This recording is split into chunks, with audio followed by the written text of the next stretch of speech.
my greatest honor to introduce to you Madam Vice President Kamala Harris.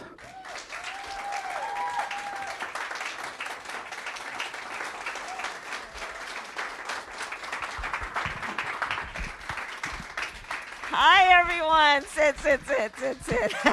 Hi. Thank you, Mr. Secretary. It is so great to be here. And I have to tell you, I was downstairs with the incredible Congresswoman who I'm about to talk about and Secretary. And, when I look at those children, our babies, because I was raised to understand that the children of the community are the children of the community. And I look at those kids are whip smart. They had all kinds of questions. I am positive there is one of them who will be president of the United States. She is just phenomenal. But when I look at them, and we all know this is why we are here together. When a child is supported with the infrastructure that lets them know that they are loved, that lets them know that they have beautiful brains that must be fed, that lets them know they will be safe and they will be encouraged to be, that lets them know that they are respected in the context of themselves and their families. These children can and will be anything they choose. And in that way, our future is bright. I want to talk about Rosa DeLauro for a second. So you mentioned our meeting in the Oval Office with the president when we were crafting the American Rescue Plan. And there was a handful of members of the House that were a part of that meeting. And for the various components of the American Rescue Plan, they were there because of their long-standing leadership.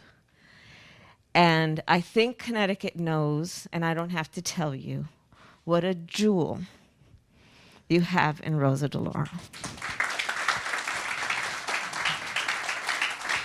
She has been singularly and tirelessly, singularly with a lot of people because also no one says no to her, been fighting for this, been fighting for it. I was in the Oval Office with the president this morning before I came here, and he said, as I was walking out, said, I'm heading to Connecticut. He said, please tell Rosa I love her. That's what he said. He said, please tell her I love her. And so in front of all the friends, I just want to publicly thank you for all that you do. You tirelessly challenge our country and its leaders to see our children and to understand that when we lift them up, we lift up the entire country. Can we please just applaud Rosa?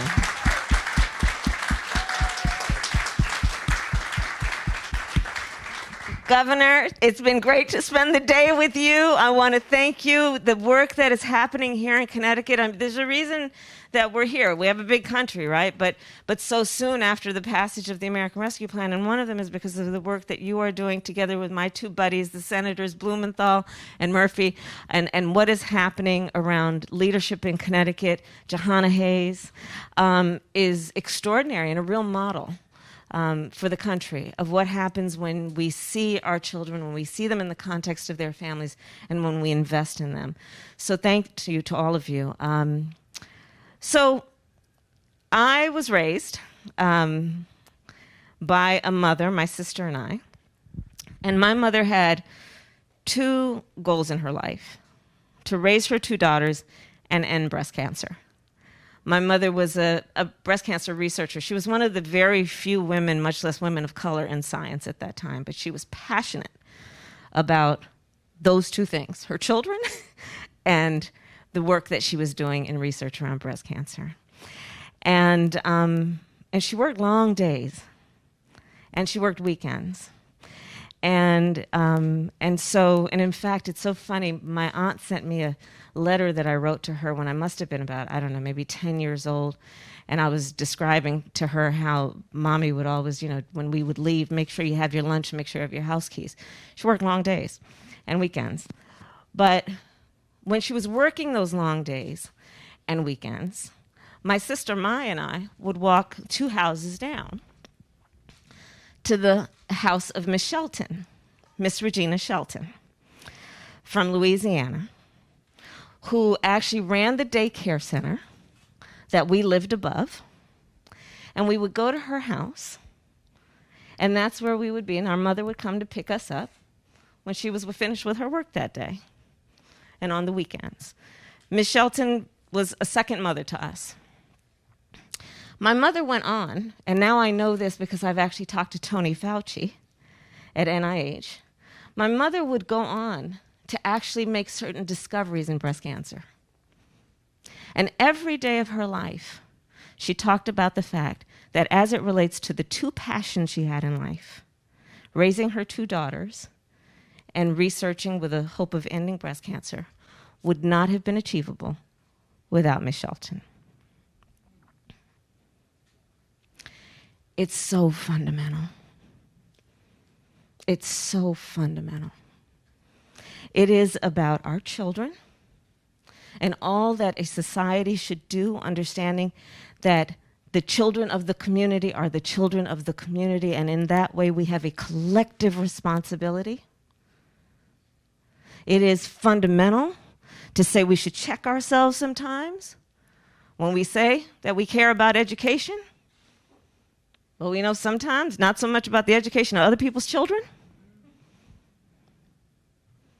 It's so fundamental to recognize, we did an earlier event with the governor and the senators, that we know that when children don't have their basic needs,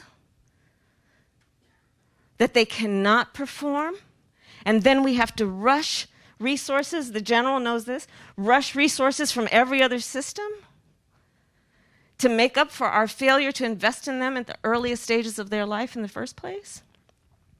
It's so fundamental what we are talking about, not only in terms of what is just morally right, but what is right in terms of how we develop and craft a society that is not only functional, but that allows all people to thrive. A society that does not require that you are exceptional to thrive. A society that understands that with an investment, we reap great rewards. That's what this is about. So the president and I and all of us who are a part of this are really excited about the American Rescue Plan, because through this plan, we are going to lift half of America's children out of poverty. Now, why should we care about that? We care about it because lifting folks out of poverty means dealing with issues like food insecurity, which is a fancy new way of saying people are hungry in America. We care about it because it's about saying, let's invest in our childcare centers and our childcare workers. No. Can I get a witness? Understanding that when they are well-resourced and are appropriately valued for the gift they give to society, that we all benefit. Let's relate it to what we need to do when we think, I do many things with the president every day. We, of course, are focused on foreign policy. We understand that we need to compete as a nation in a global economy, that these investments will reap huge rewards as a return on the investment when we think about investing in our children at their earliest stages, knowing what we do then will then compound the interest in the investment so that we can compete as a nation and be strong. All of these things are connected. And this was the intentional purpose of the American Rescue Plan, which was to look at childcare, to look at our childcare workers, to look at our children, to bring them out of poverty, and to do what has long been overlooked, which is to understand that, our children, we cannot in public policy subordinate them as because I guess they're little people, little problems.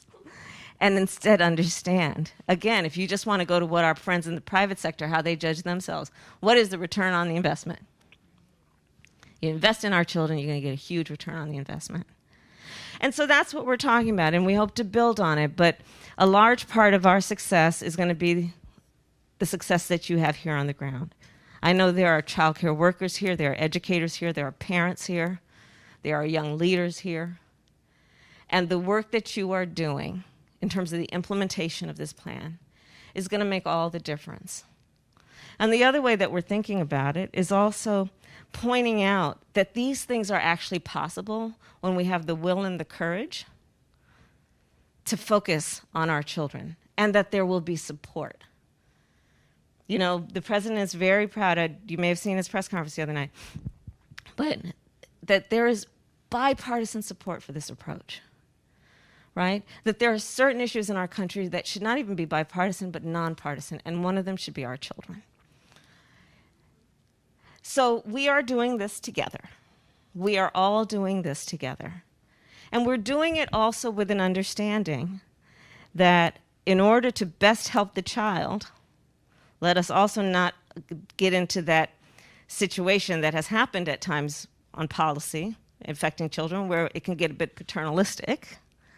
Let's make sure that we are also agreeing that one of the best ways to help a child is in the context of the family in which that child is being raised, and that means supporting that family also.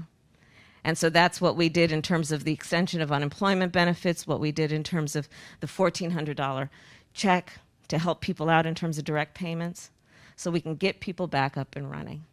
But I'll close by saying this. I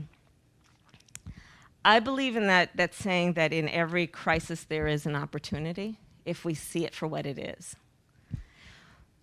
This pandemic resulted in so much loss to human life. People lost their jobs, loss of normalcy, so much loss and devastation.